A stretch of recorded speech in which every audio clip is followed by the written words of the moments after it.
Hello, hello guys! Andito na naman ako ngayon sa ating taniman. I-check natin yung patatas natin kung okay na siya guys. Kasi medyo nag-iba na yung color ng stem niya.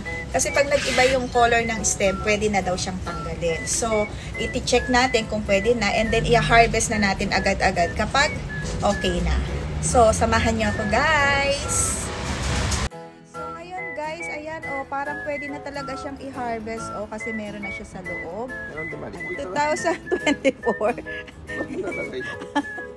January 10. Ayan, 10 pa lang ngayon guys. So ayan na, ayan yung ating alisin mo muna kaya yan.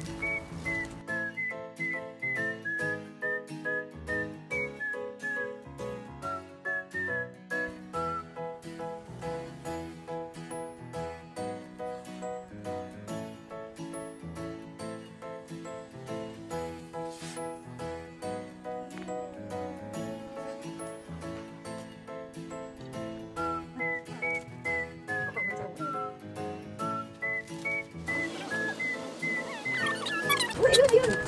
Wow, laki. May isang malaki ako na makikita. Wow. Nakatanggal. Oh, pinakamalaki yan. So, ayan, para tayo naghahanap ng ng kayamanan dito. Dahil totoong kayamanan naman yan.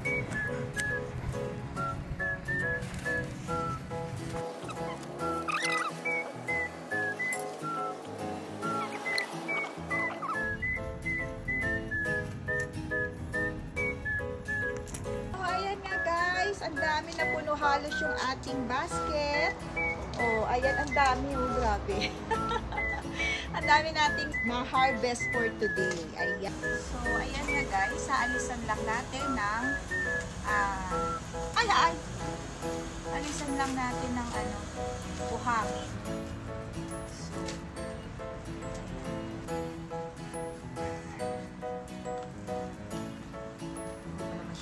So,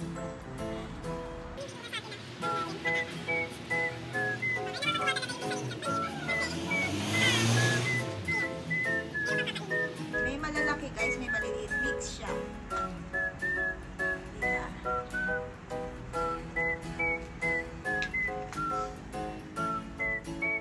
So guys, ayan nga, ang dami diba halos napuno yung ating basket. Kaya happy for today.